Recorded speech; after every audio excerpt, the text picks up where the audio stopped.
Il y a Céline qui demande si la terre est polluée, entre guillemets, le earthing est toujours bon?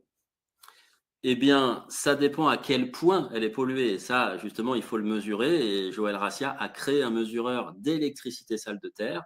Et il a créé notamment l'Absoreactor qui est à l'écran, qui est un filtre anti-électricité sale de terre pour toute l'habitation, ou même pour tout un bâtiment. Donc ça vous permet de vous brancher ensuite de façon sécurisée sur le Earthing. Donc soit avec l'Alpha Plus, que je vous ai montré là, l'AbsoPlug Alpha Plus, soit avec le réacteur qui, lui, va protéger toute l'habitation. Donc, ça, le earthing, ça dépend la quantité d'électricité sale de terre, et ça, c'est très difficile à dire comme ça, de façon arbitraire. Il faut mesurer, et c'est des choses qui varient dans le temps, puisqu'il suffit qu'il y ait une éolienne qui, à un moment donné, soit activée pas loin, pour qu'il y ait tout d'un coup des courants vagabonds qui n'existaient pas la veille et qui viennent vous perturber. En fait, on est aujourd'hui dans un environnement qui est tellement mouvant, ça va tellement vite, qu'en fait, c'est très difficile de se reposer sur des certitudes.